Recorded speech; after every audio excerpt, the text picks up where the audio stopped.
हैं मुक्तक के बारे में। इस वीडियो में हम लोग बात करेंगे कि मुक्तक क्या है, मुक्तक की विशेषताएं, मुक्तक के लक्षण, मुक्तक का उदाहरण और मुक्तक के कुछ दूसरे अर्थ। मुक्तक कैसे लिख सकते हैं, मुक्तक के नियम क्या हैं। सबसे पहले हम बात करेंगे मुक्तक है क्या। मुक्तक एक ऐसी काव्य विद्या है जो आजकल सर्वाधिक लोकप्रिय है। कवि सम्मेलन का मंच हो या कवि गोष्ठी या फिर फेसबुक का विस्तृत संसार, मुक्तक का वर्चस्व सर्वत्र देखा जा सकता है।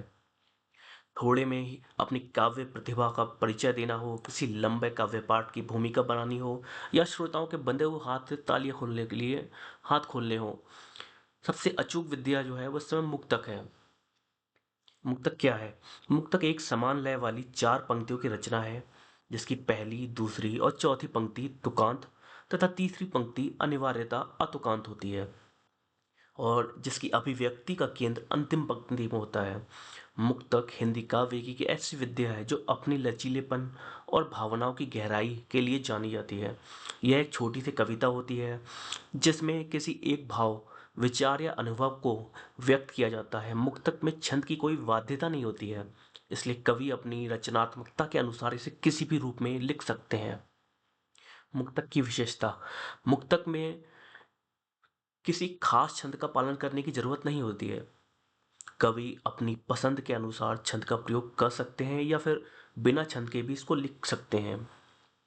भावों की गहराई की बात करें तो मुक्तक में भावों की गहराई से व्यक्त किया जाता है।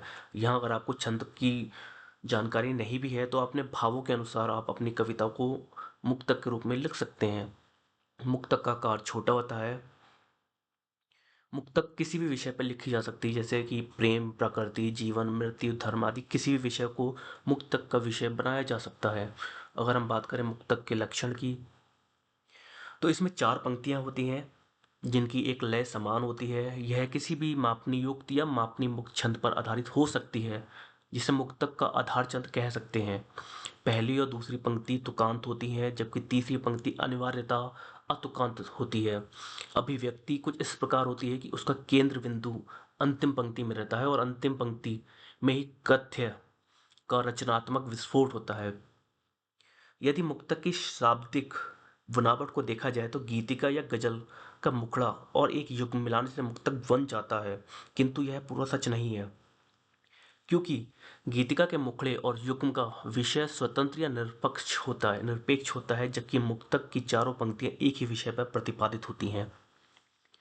मुक्तक की कहन कुछ कुछ गीतिका के युग्म जैसी होती है। इसे वक्रोक्ति, व्यंग या अंदाजे बयां के रूप में देख सकते हैं, लेकिन गीतिका में जो बात 2 पंक्तियों में पूरी होती है वही बात मुक्तक में आपको 4 पंक्तियों में पूरी करनी होती है।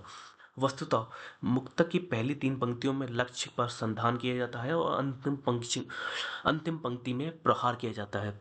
यह प्रहार एक विस्फोटक की भांति चमत्कारी होता है जिसे विस्फोट की ध्वनि के प्रभाव से व्यक्ति के मुख से कुछ प्रसव अचानक ही वाह या फिर श्रोता के मुख से अनायास ही वाह निकल जाता है।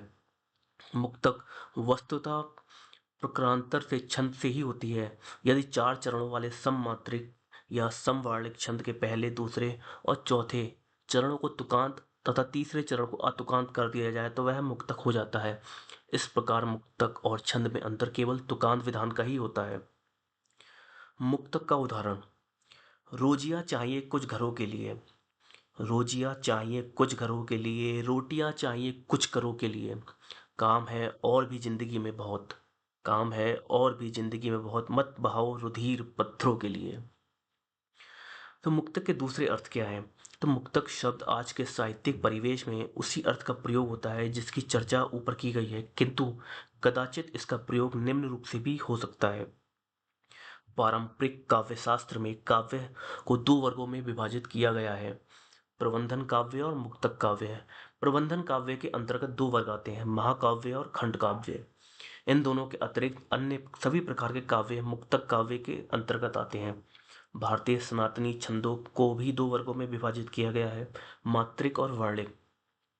इसमें से वर्णिक छंद भी 2 प्रकार के होते हैं, एक मापनी युक्त जिनके प्रत्येक चरण में सभी वर्गों की मात्रा भार सुनिश्चित होता है और दूसरे मापनी मुक्त अथवा कह सकते हैं वर्णित मुक्तक, जिनके प्रत्येक चरण में वर्णों की संख्या तो सुनिश्चित होती है, किंतु वर्णों का मात्राभार अनिश्चित या स्वैच्छिक होता है। अब लिखते हैं कि मुक्तक कैसे लिखते हैं। मुक्तक लिखने के लिए कोई निश्चित नियम नहीं है, लेकिन कुछ बातों का ध्यान रखकर आप एक अच्छा मुक्तक लिख सकते हैं।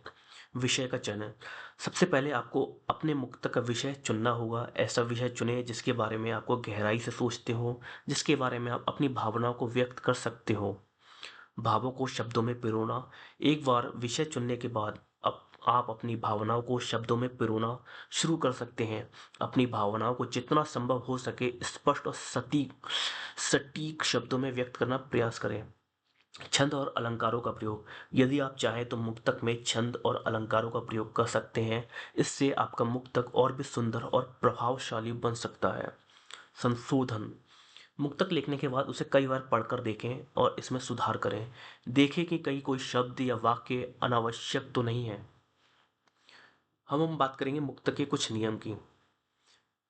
मुक्तक को बहुत लंबा नहीं होना चाहिए, कुछ पंक्तियों में ही आप अपनी बात कह सकते हैं।